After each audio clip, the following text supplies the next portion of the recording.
up, guys? Hello. Is it on? We're on. We're Rob and Mosey with Flip Market Flipper. Stoked to be back on Monday night with you guys, giving you some tips and some tricks to actually run your business for sure. We might be a little rusty if we didn't even know we were on. We didn't do one last week, but we're back, and the kids are starting school this week, and we're so excited to be back in routine. So super stoked to start up our routine, start the kids back into school, get into some normal, I guess, routine or you can call anything activity. in 2020 normal.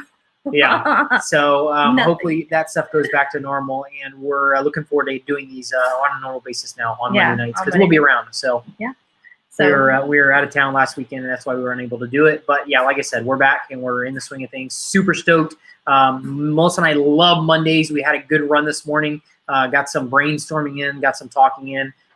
We're super excited about our next 90 days. We decided we were going to do a 90-day, I guess, a game plan. What would you call it? Yeah, 90-day. Yeah, game plan. Melissa and I are really good at taking short sprints at our business, and then taking a vacation and getting away or to trying to refocus. So 90 days will bring us up to Thanksgiving. So we're super excited to jump in, get some plans, get some stuff in order, and do a really hard run on the business for the next 90 days. So we're excited. Get lots of stuff listed. Yep, we're excited about it. So and we started off today with a really good sale. We did. So what? One of the road trip, from the road trip that we did, the 30-day road trip, we sold the 40-inch range oven. I think that's what it was, the range of the oven. Sold it for $2,800, 2800. We paid $200 for it. So sweet profit on that. Great. We love those flips. And it was only listed for like 2 weeks, right? 2 or 3 weeks maybe. So yep. So not that long, sold really quick, and it was priced right, so it was good. And I had a lot of activity on that thing. I had a lot of interest on that right away. So we're still waiting for. Nice piece of equipment, we're still waiting for the bus wash. Had a lot of activity right in the beginning, but nobody's pulled the trigger. So I'm confident it will happen pretty soon. So super excited about that as well. That'll be a fun one. That's it. Sweet profits. Yeah. So hey Vic and hey Junior Ray, awesome. Guys, where everybody's jumping on here, it's going to be normal routine. You guys throw some questions in if you have questions. We'll definitely come back and get to them if we don't get to them right away. Yeah, throw them in the chat. We'll answer them. We'll get it to them. Melissa and I did an interview today with Lisa. With Lisa Peterson. She's the author of Mindful Millionaire. She wrote that book, and she has a community, and we went live with her in the community today, and it was a lot of fun. We had a lot of people asking questions. She's doing a challenge to help people make money quickly. And so we kind of fit into that because that's kind of our gig is to make money quickly. So we talked all about flipping, and it was a lot of fun.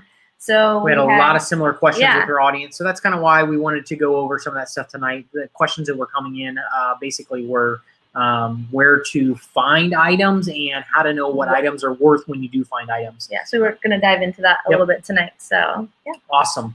Arnie said, hello guys, first time listening in. My wife and I are just getting started. About 1 week and we have made so many bad buys, trying to learn as much as we can. Awesome. Glad you're here. I mean, not awesome about the bad buys, but we're glad that you're here. It happens. It's a learning process, but there are ways around that, that you do not have to make those investments that will not make you money. So yeah, I mean, I'll handle that real quick. We'll jump into it. You guys, you can check everything. People think of us as gamblers. We do not gamble. We always check the items before we buy them. We check and see what they're worth, what they're selling for on eBay, what they've sold for on eBay. So we have a good idea before we invest money into it that we know we can get a good profit on what we're investing. So but yeah, great question. It's something that beginners, it's something that you can fall into that trap of being out there to thrift store or flea market, thinking, oh, this looks like it's an awesome deal, get home, and it's exactly what retail is. Or you get something that you can't sell, stuff like that. So yeah, you will learn those. Those are some lessons you will learn along the way, but do your research before you buy the item. We have so many tools at our fingertips nowadays, our smartphone. You can get in all that stuff just at your fingertips before you actually spend money on anything. Do the research before you do it. So how do you do the research? Yeah, jump onto eBay. You want to find out what the good reselling items have a high retail value.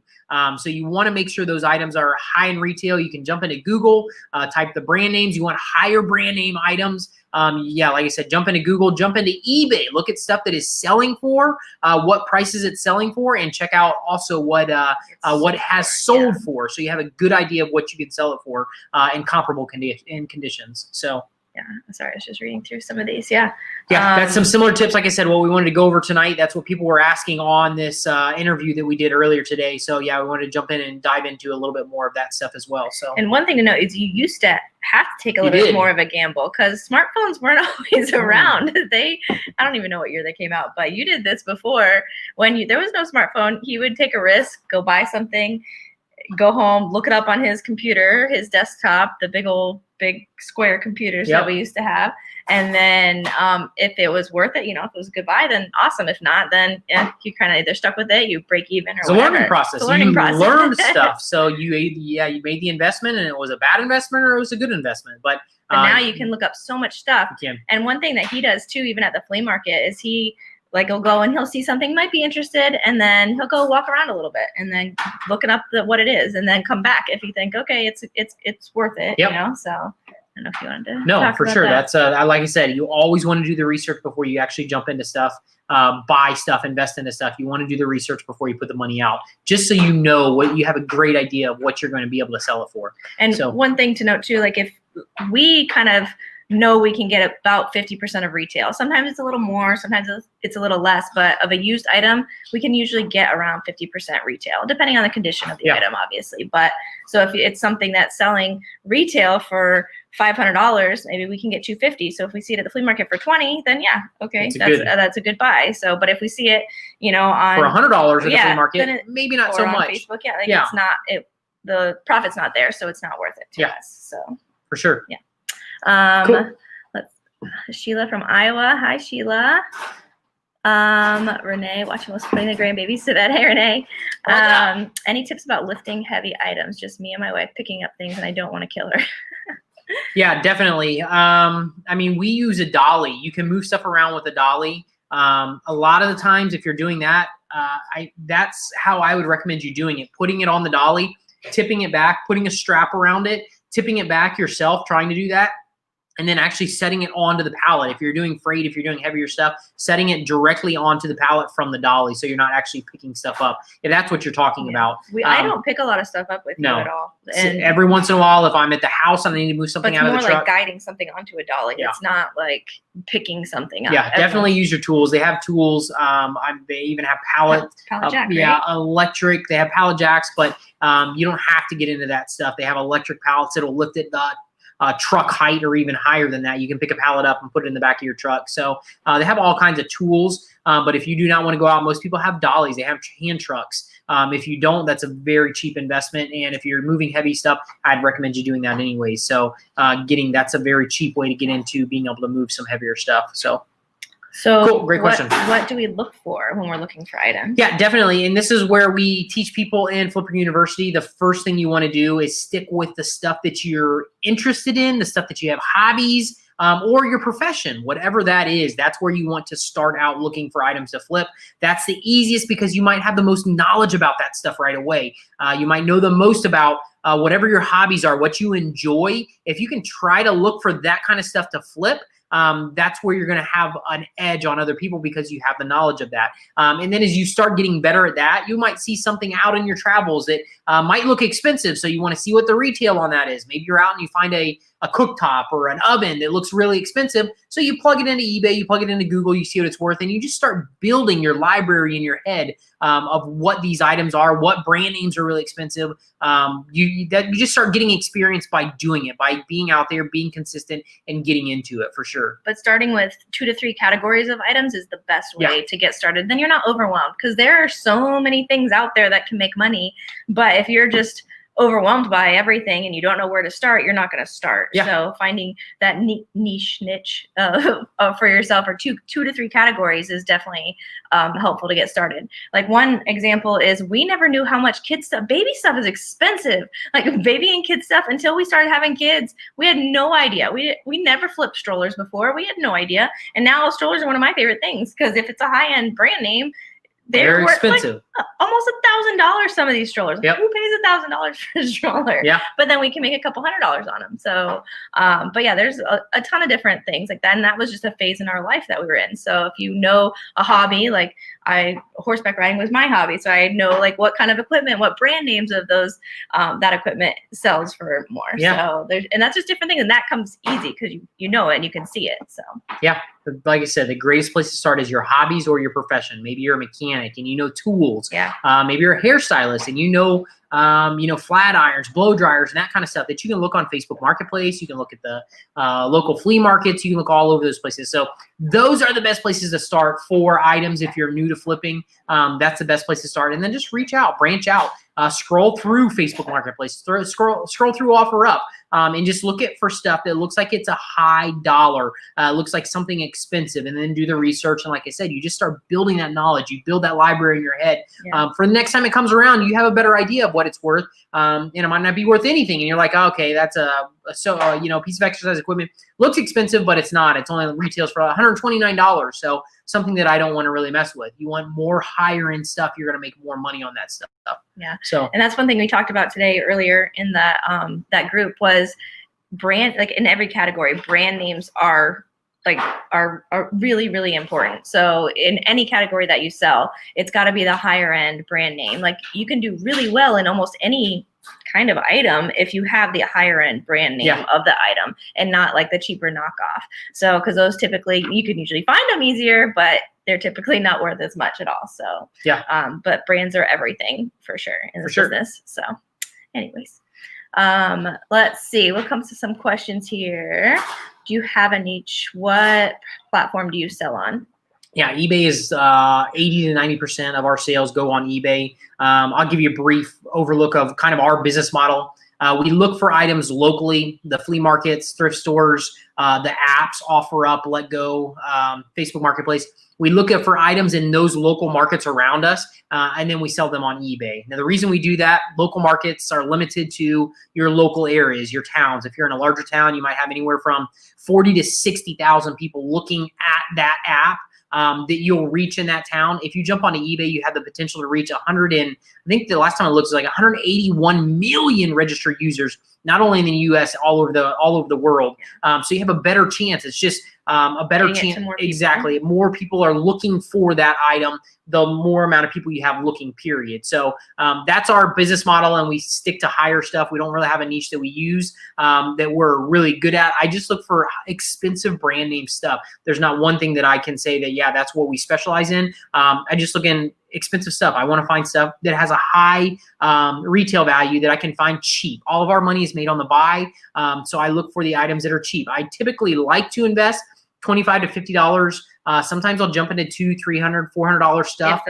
If the profit's there. So that bus wash that we mentioned earlier, we paid $500 for that, but the retail on it was $25,000. So and you have it listed for 15. So I have it listed for 15. For 12 to 13. Exactly, somewhere in that area, anywhere from 13 to 15,000, we'll end up selling it. But that just gives you an idea. We put $500 out to make a lot of money on top of that. So yeah, hopefully that gives you a little bit of background why we use eBay with what we do. I would say one of our niches is freight items. Like we do. Larger items because and even larger FedEx and UPS items because we're willing to ship it, and that's a big part of our business. Is we tend to go for the higher profit items, so we can sell less of them. Yeah. But they're bigger, and people don't usually want to ship them. So, and we figured out how to ship them, and so that has helped our business tremendously.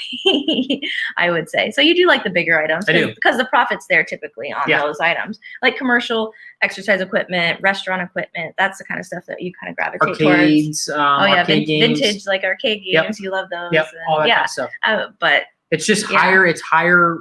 A lot of, and the other thing is about local markets is a lot of them will not throw them on eBay. Right. And they don't want to ship them because they're bigger. So they think they have to sell them in that local market and they have to ask less money for them than actually what they're worth just because of that. And that's where we swoop in, we buy them locally, and then we offer them to a bigger market. So that oven that we just sold, we sold that for $2,800. We paid $200 for it. So yeah, I mean, $2,600 is profit on that, but I'm also shipping that. It's going to cost me roughly $150 to ship that from us to, I forget where it's going to. It's either going to Ohio or it's not going quite to California. But anyways, I'll throw that on a pallet and I'll ship it on a pallet.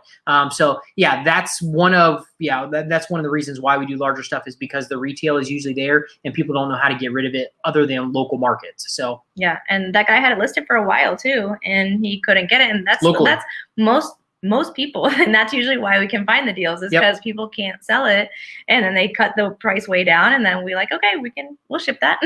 We can get it.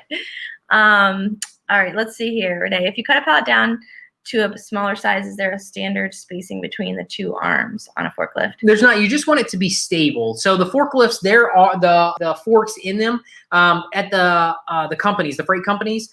They can come in and out quite a bit. I mean, I don't know the exact distance, but you can bring in, I mean, we built small pallets. You can put a very small pallet as long as, and the forks are roughly, I would say, guessing 8 to 10 inches, the width on them themselves. And then the spacing between them, I mean, a foot between them, 12 inches is more than enough for them to slide in, as long as you leave enough room. I would leave probably, I would say, at least 12 inches. So 12 inches on each side, and then you put a 2x4, 4x4 in the middle, something like that, and you're all right. So what is that, 24 inches roughly? If you stick with that, I mean, you can come down to 24 inches on a pallet, which is not very big. And the same thing on the other end. You just want to make sure that somehow they can get a fork in from both angles. Now, when we build pallets, we do it to where they can get into the middle on one side, and then I put 2x4s on the bottom, 3 2x4s, 1 in the middle and 2 on the outside. Okay. So the other side, they can reach in underneath the whole thing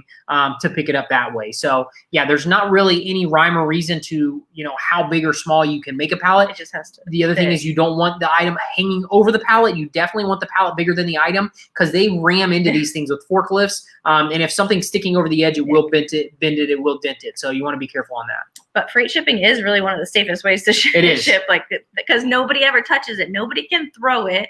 Like FedEx and UPS throw their packages sometimes, not always, but you've seen the videos where they throw the packages, and you can't do that with a freight item. They're lifting it with a forklift and dropping it off. So, so they're definitely a lot safer.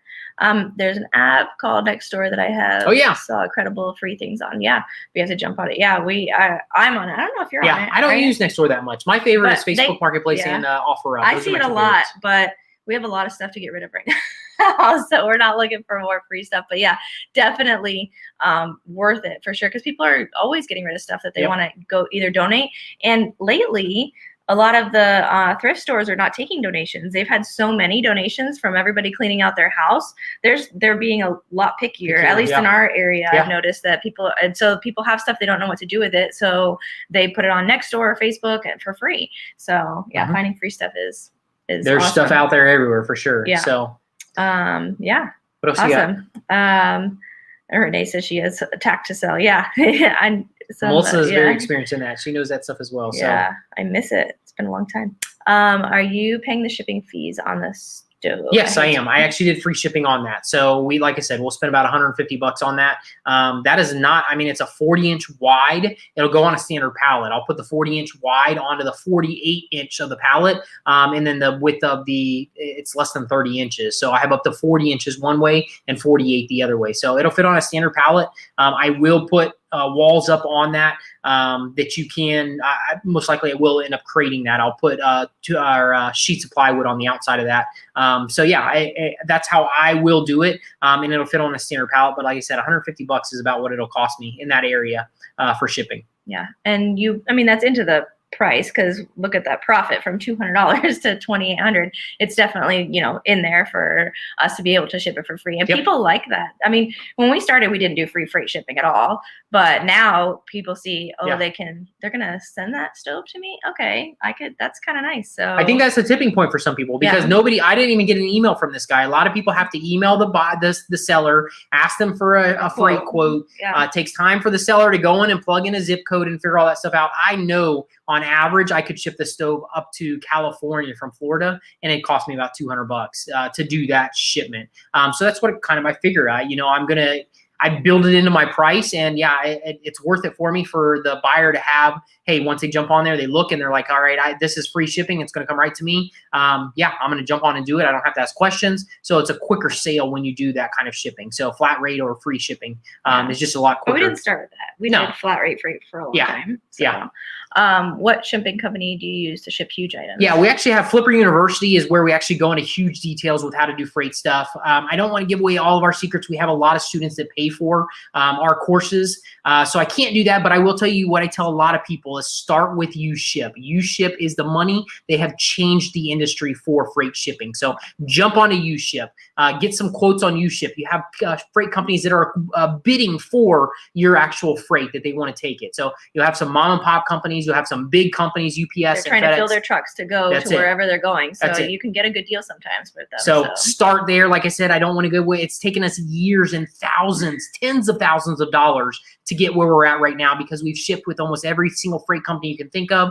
We've done all that kind of stuff. So like I said, I don't like to give away all of our secrets. We have people who pay us for our knowledge, and it's unfair to them for us to do that. So, but start with UShip. That's what I tell everybody. There's some great companies. There is great companies in there, and that's where you want to start with your freight shipping.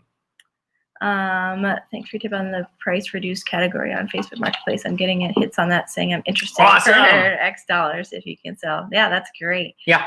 People in my area price high. If I get calls from people I'd not expect to hear from. And I'll give you an idea too, guys. On the stove we just bought, I think the guy had that listed for $400, and I offered him $200. I could have taken it or leaving it. Take it or leave it. Yeah. I didn't have to buy it, but if he came down to $200, I was going to do it. I was willing to go out the $200 to take the risk on being able to sell it for the money that I sold it for. So, and the bus wash was similar. The guy started out at $2,200 on that bus wash, brought it down to, I think, $1,500. So you can see on Facebook Marketplace where the bus wash came. You can see when people mark down items. I think he had it down to $900, and that's where I went in and offered him $500. And he was ecstatic to get $500 because he wasn't getting any hits locally on that thing. So when I said $500 cash, he jumped on the deal and did it. And the guy with the cooktop, the range, also did the same thing. He wanted to get rid of it. He couldn't sell it locally, so when he had somebody interested, he jumped on that deal and he flipped it. So that's awesome. Yeah, and you have to be able. That was another thing we talked about earlier. Walk away. You have to be able to walk away and not get attached and be like, okay, this thing's worth a lot of money. And at $400, that still would have probably been a good. It would have been. It would have been a great flip. Like really, more of our comfort zone for that price is more 200. It is 10x our investment is usually our goal. So 200 is more of our price range. So and he offered it. He took it, and if he would have said no, I would have walked away, or I might have went up to $300. I don't know, but like I said, you just have to be willing to walk away from an item. Don't spend too much. Our money is made on the buys. Whatever you can negotiate that item to. And this guy, I honestly believe he got this stove for free, so he made $200. I know the bus wash guy made $500 because he got it for free. Yeah. So you can't think of you're taking advantage of these people. You don't know their story of where this stuff has come from, what they've done with it. And they can say no. They can. They don't have to take the money, yeah. Which they did. Both of these guys took the money because they didn't pay anything for these items. They flipped them and made some money. So no matter what, we're helping them out. They helped us out make money. So it's a good system for sure. Yeah. And people ask us all the time, well, why didn't they just list it on eBay? And they could have, but most people don't. It's the shipping part again for a lot. What's the whole unknown of eBay? Yeah, a lot of people don't want to ship on or don't want to get on eBay, or they just don't know, and so they just sell it locally, and that's where we can find the deals usually. So in the local market. So for sure. Anyways, cool. I think we're caught up. On here. Yeah. Do you guys have any more questions for us? Yeah, there are questions if you guys have them. Encourage you guys. Like I said, Melissa and I we started putting together our 90-day game plan for the next 90 days leading us up to Thanksgiving. I want to encourage you guys, do a sprint, go do a week of how much you're going to get listed this next week, or a month of some goals set forward, and do it like a sprint. You jump in and start listing like crazy. You guys, your business, when you get consistent with your business, you will see the results. You will definitely see the results. So that's what Melissa and I want to encourage you guys. Take the steps. You can't list something every day and then not make sales. No. Like it can't happen. So get stuff listed every day. That's it. That's it. And even if it's one item a day, that's it. And that's a lot harder than people think it is. It is. But yeah, it's so helpful for your business. eBay loves it in the algorithm, and it's you'll see sales start coming in. Yep. So. Yep. Everybody, and trust me, guys, we teach people how to do this. We have over 600 people in our members group that have gone through Flipper University. We see what they're doing. They talk to us on a daily basis through our Facebook group, and they're doing this stuff. They're listing 1 item a day, 2 items a day. We do listing challenges sometimes in our group where people do this, and their sales start coming in. Who was it that just said Dottie in our group just hit her first $1,000 week, and she was ecstatic. She was super excited about it. And it's just building consistencies with your business. We just finished a 30-day challenge too, just this last week, a couple days. So it's building consistencies with your business and getting regular. Yeah, like I said, getting regular with what you're doing, being intentional about moving forward with stuff that is going to move the needle for your business for sure. Yeah, because it can be easy like to get started and then be like all excited, get things listed, and then not do anything for weeks, and that can be very hurtful to your business, because then listings get stale and nothing's going on in your eBay. And so just doing it consistently, it doesn't have to be hours and hours. No. Just a little bit of time, every day or every other day, it'll be so helpful for your business. Go ahead. Well, Melissa and I were even talking today.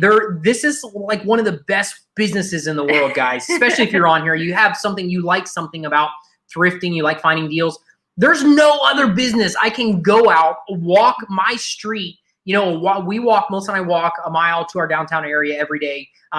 Find something free, turn around, bring it back, clean it up, throw it on Facebook, and make $150, $200 anywhere. There's no other business that you can create money that quick. It's like, I don't know how to explain it, but it's just amazing to be able to do that. And it's not limited to one day is the only day you can do it. You can go down one street one day, go down another street another day, look on OfferUp, Facebook Marketplace, all these places of this free stuff that you guys can get, and then you can throw it on and sell it and make money today. You don't have to sell it on eBay. You can sell it on Facebook Marketplace, OfferUp, all these other avenues. You might not make as much, but you can still turn cash in one day, in 24 hours. And that's quick cash if you do locally. It is. It's amazing. The profit might not be as high as eBay, but it's quick cash. If you need money today, you can make money today. That's what is amazing about this business. It's like I said, it's so amazing. I don't know any other business. Melissa and I were talking about this today. I don't know any other business that you can do that. I mean, you see all these lures on online about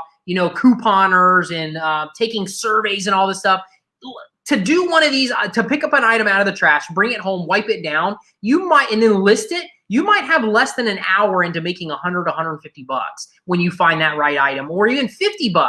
I mean, that's a tank of gas for us. You have less than probably 30 minutes of making $50 on an item that you bring home from the trash, or you get for free from OfferUp, Facebook Marketplace, and you list it back on one of those markets, clean it up, make it look good, get some good pictures. You guys, you can't beat that. That's amazing to be able to do that kind of stuff in this business. It is amazing. And that's when one of your friends does that he just drives around to different towns on the day before trash day and picks up stuff in nice neighborhoods. He's a scrapper. And he takes stuff and takes it to the scrap yard. He'll send stuff that's good to me. He'll send pictures of stuff and then say, hey, do you want this? Money on for free. He makes double or triple usually what he can scrap it for from me, or he'll take it to the scrapyard and he makes money right away, just getting stuff out of the trash that's metal that he can take and he can scrap. So that's his business model, but he'll send it. Like I said, I can't tell you how many thousands and thousands of dollars I made from this guy who's made money on me because he's pulling it out of the trash and then selling it to me. But we've made thousands and thousands of dollars. So we're both scratching each other's back pretty much in this business. So, but it's amazing business that you're able to do that kind of stuff with. Yeah. So, all right, we got some questions. Let's see. Here's some comments. JC said during the 30-day challenge, his sales blew up. That's awesome. We love hearing that stuff, guys. That's amazing. Yeah. I'm on eBay Managed Payments and it's going smoothly. Yeah, we just started last week. We did. So we're still. I have my doubts about it, but we'll be doing a post. We'll be doing it too because we wanted to see how the whole thing played out before we really talked much about it. So we'll see. They just switched us over like a week ago or 2 weeks ago. So I'm not super excited about not having the cash right away. But I need to make a call to eBay too on larger items like this $2,800 oven that we flipped. I'm I have to pay the money out of pocket, but and there's ways around it. Yeah, you have to pay for shipping up front. You're not going to have that money before, but there's ways around it because I put 5 days handling on my freight stuff, 5 to 7 days. And last item that we sold with the management system, we had it in 3 days. So we'll see if it's a higher dollar, if they're going to take longer on this one, but I will be calling eBay tomorrow to figure out, how quickly they can exactly get that money in the what account, we have to have it done quickly because of what we do, the amount of, the amount of the transaction and the money that we have to put out for shipping without having our money. So yeah, that's one of the things that we definitely want to get, ironed out before we go any further. So we're going to make a phone call tomorrow. For sure. Or have them call us, I guess now, right? Where can I buy a soda vending machine or a gumball machine? Facebook, all the places we look, guys. Facebook Marketplace I'd start with. Offer up and just type in those gumball. Yeah, you can go on to eBay. I don't know if you're looking for yourself or you're looking to flip, but you can, buy that stuff on eBay. You can do any of that stuff. So, unfortunately, with everything going on, there's going to be a lot of businesses closing down too. They'll be selling that stuff. That kind of stuff will start to be more prevalent on Facebook Marketplace, Craigslist, OfferUp, all those places. So, and you can put that in your save search too. So if that's something that you're looking for. Yep. So you can save that for sure. How do you guys protect yourself from scammers and buyers who claim something is broken and the return and you didn't even send it to them? And return something that you didn't send to them. Well, eBay has protection on that. You're seller protected with eBay. There's certain criteria on the seller protection. I think you have to be a top-rated seller. Okay, top-rated seller. So before you're top-rated seller, yeah, it's a little bit harder in the beginning, but we don't have a lot of people doing that. We have had it happen to us in the past. Somebody not necessarily sent us something different back, but the item was damaged. And they sent it back or whatever reason it was. And we've got eBay, once the item came back to us, we took pictures and showed eBay the damage on the item, and eBay refunded our money they actually gave our money back to us with the item because the buyer actually was trying to commit fraud and do stuff like that. Just recently I had the bike thing come back. And the guy took pieces off the bike thing. And when I got it back, eBay backed me up. All I had to do is fill out an affidavit stating that there were pieces missing and broken, which I had no problem doing. I'm not lying about that stuff. Yeah, so we filled that out. eBay had it back in my account within, I think it was 24 hours. They had the money back to me. They had already given him the refund, and then they came back and gave it back to us because he sent us back. It was damaged and all taken apart. And one good thing to also note is take pictures. So we're obviously taking pictures before of the item. So we have those good pictures, but then as you're packaging it to show the packaging. Yep, the proof of the packaging. Yes, we take probably 3, 4, 5 pictures while we're packaging, especially fragile items. You want to show the bubble wrap, you want to show the peanuts, you want to show all that stuff that is packaged properly to the guidelines of the carrier that you're using. You want to make sure all that's done, and you have the proof. If something does get broken in shipping or if they break it, you have the proof that you can actually claim the insurance on it when it is done in shipping. So yeah, it's all these steps that you want to take for sure in the whole process. Yeah, sorry, I was reading through some of these. Yeah, and I will say that if you, as you start to get more feedback, it's less and less that people are going to try to scam you. It takes time to build it. It takes time to build it too, and you still could get those returns. But if you have a good standing with eBay, they're a lot more likely to back you. Like if they can see that you have so many good transactions, they're a lot more likely to take your side than if you have no feedback. So that it's important to build your feedback and build all your transactions up. So, what else you got? Sorry. I was on a trip and found a set of nightstands on the side of the road, listed them on Marketplace and sold 2 hours for $40. Love that. Awesome. Naomi said, just enrolled in Flipper U. Awesome, Naomi. Sweet. I'm excited. Welcome. Yeah, we got, sorry, I lost for AM. You guys have been commenting a lot. Do you negotiate when you do offer up deals? Yes, 100%. The cooktop that we just sold, or range oven, whatever you want to call it, like I said, it was listed for $400. We offered $200. We were willing to walk away if he didn't want to take it, and he took it for $200. He was happy with it because he got it for free from a renovation or something that they did. They upgraded their appliances. So yeah, he took the $200 and he made money. And then we just made money. So yeah, we do negotiate with Not always, but the majority of the time, 80 or 90% of the time, yeah, I will offer them a little bit less. And if they come back and say, no, they won't take less, I have to make the decision if I'm going to pay the extra money. If it's something that's worth a lot of money, then yeah, usually I'll just take it for the full price.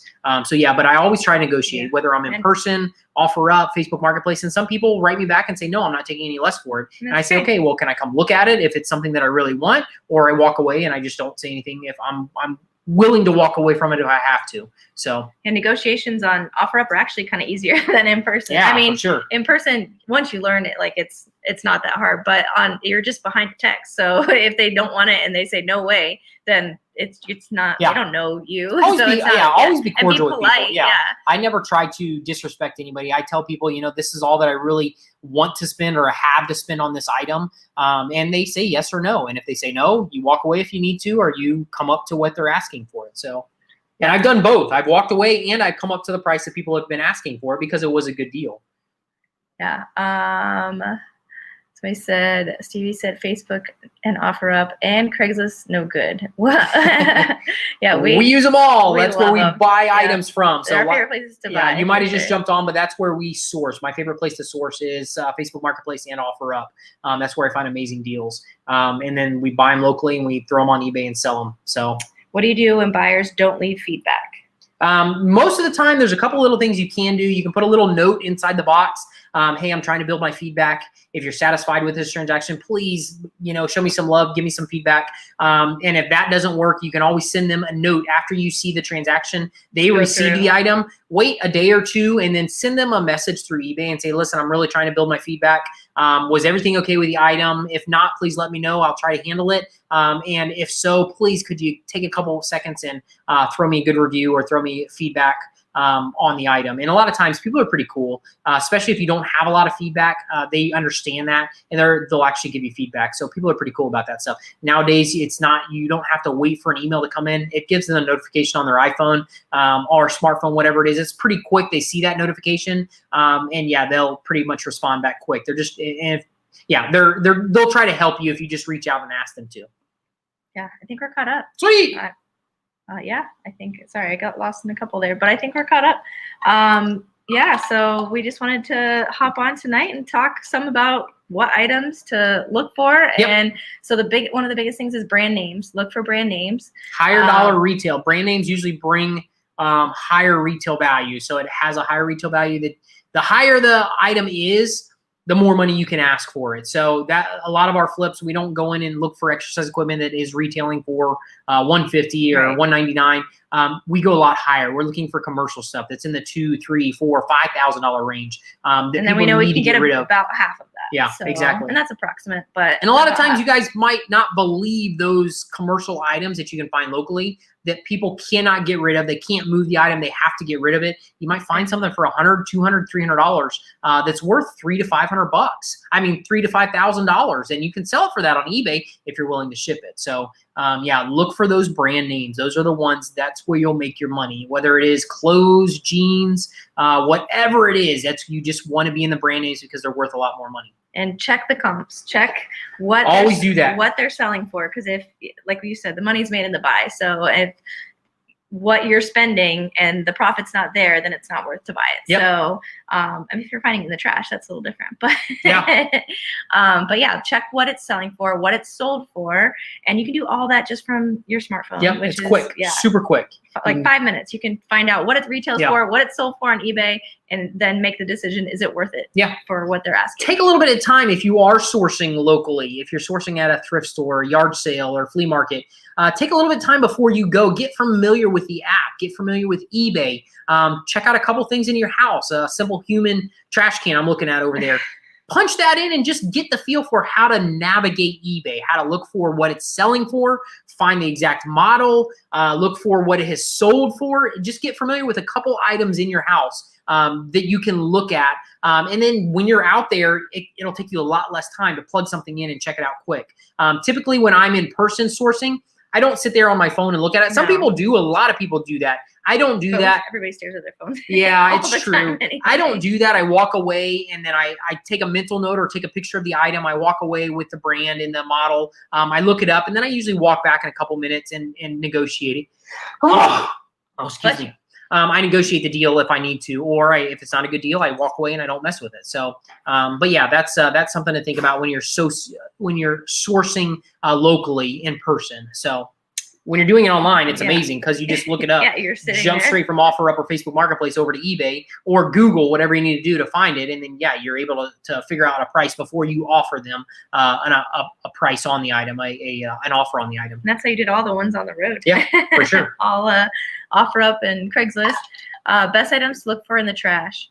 Anything worth money. Yeah, anything that looks good, guys. Yeah. The way I look at it, even if you get it and it's not working, or you can't figure out how to fix it if it is broken through YouTube or whatever, you guys throw it back in the trash. I mean, you can't do anything with it. Or sell it for parts. If it's something that's expensive and it's not working, somebody might need some parts off of that. And I'll give you an example. We got a wheelchair out of the trash, a Quantum 5 wheelchair.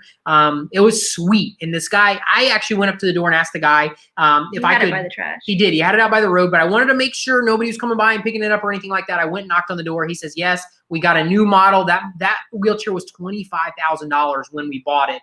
We just got our insurance paid for a new model. We don't need that one anymore. It's not working. Something was wrong with one of the motors or something like that. So I asked him if I could push it back up to his garage, come back with my truck and trailer once we walked home because it was on our walk. And I did that. We actually sold that thing for like $600 for parts not working. So you guys, you have no idea what people will buy, whether it's working, whether it's not working, if it looks good, if it's expensive. Like I said, that's a high retail on that. So I knew I could make money no matter what, parting it out or selling it as is for parts for somebody doing that. So that's always something you want to think about when you're in this. Just look at what it retails for, what the brand name is and that kind of stuff. And you're not going to believe what you can find in the trash if you start looking. So yeah, we love finding that we do. stuff. Furniture too. We found some good furniture in the trash. Yeah. Resold that bed. Yeah. Remember that bed? And did we get that dresser, I think, from the trash? I can't remember if we did that. How about a rare, obscure, old collectible type items with no brand label? How do you determine value, price? Yeah, the only thing I can think about that is like end tables. We bought end tables from the Keys a couple years ago. Yeah. From a yard sale. Yeah, they didn't have brand names, but it's got to have good bones. If you have good bones, it's built well. You can tell that stuff. It's not an IKEA piece of junk. Particle board. Yeah, exactly. Something that's not going to fall apart. Something that is built well, and you can tell it is. A lot of times I'll go into Google and I'll click on whatever it is. Like these end tables were French style. I can't remember. It was a French style elegant end tables that we bought, or nightstands. I actually jump into Google and I'll click on the images and I'll start scrolling through images until I find something similar. And then you can see if there's a brand name on those or find out a little bit more about them that way. So that's my trick. If it doesn't have any brand names or anything like that, go in and look at pictures on Google of whatever the item is and try to find something close, and then that'll get you in the right direction of doing some more research. A lot of this business, guys, is research. You just start to do research on all the items, and when you're new, you got to do a lot more research than, like me. I've been in the business over 20 years. I have a huge wealth of library in my head of all these items that I've sold and I know a lot about. It just takes time checking them out. Of course, I still look up some stuff, but I have the edge because some stuff I've already sold and I know, hey, that's made very well. It's got to be a good brand. It's got to have some markings on it. That's the other thing is furniture can have some weird markings on it. That if you find the same furniture on Google, it'll tell you, hey, these are the markings to look for. This is the manufacturer of that item. So it's pretty much good bones. It's got to be good bones for it to be worth some good money. Yeah, and those are their collectibles too, and sometimes it's worth to get somebody to look at them, but we've never really had anybody look at. And check out your local areas. Check out your local collectible stores, because that's the other thing is building relationships with those people. Yeah, being able to take something into them and saying, hey, do you guys know anything about this? I'm trying to get a value on this. And a lot of people have a lot of knowledge that they might just say, hey, yeah, this is a great item, or no, it's a piece of junk, whatever. Don't trust everybody if they tell you it's a piece of junk and they want to buy it. Because it might be something worth a lot of money. So just be And sometimes you can also list that stuff for a higher amount of money than you think, and then you can always come down on it. So like those end tables, we just kind of, we couldn't find any comps on those. We couldn't find anything, so we just listed it. They were really cool. They're just different looking, and so people like that unique look. So we just listed them. We sold them for $400, I think. Right? I think it was more than that. It was $400 plus shipping. They paid for shipping. So and we paid $20 each. So and we just I think we were listed for a couple months, and yeah, we sold it for $400, and it was just because somebody liked the look, and it was just their style. So, you know, you never know what people are looking for. No, but they were good bones. They're mahogany wood. You could tell by looking at them. They're solid nightstands. So you definitely want to look for that kind of stuff when you're out there. If you can't find models or brand names, you want to make sure it's manufactured really well. And then that's how you know what it's worth. Well, that's how you know that it's worth money. Then you actually just have to go in and do the research. I look at pictures, images on Google, and I try to find the closest thing I can to it. Yeah. Sellhound.com compares current selling prices of eBay, Mercari, Etsy, and others. Awesome. Nice. Yeah. Sweet. I didn't even know about that. Yeah. I'll have to check it out. For sure. So, yeah, we're caught up on here. Sweet. All right. Well, no more questions, guys. We'll jump off of here. Watch out. Yeah. Focus. Yeah. So sweet, guys. Yeah, we're super stoked you guys jumped on here. You know, some practical time with us. Yeah, some practical tips. Make a plan this week. Try to put something in into play that you're going to do a cram, do a week. You're going to list one item every day this week. Something like that. You guys know, just do a plan. Do a plan that a goal that you can work towards, and it will help you. I'm telling you, once you get consistent with this business, you'll start to see the results. It'll be exciting for you. So yeah, awesome. All right, guys. Thank you guys rock. Have a great week. We'll see you back here next Monday. Jump on here and answer another question and get into some more tips and tricks about reselling. Yep. Awesome. We'll see you next week. You guys rock. See ya. Bye.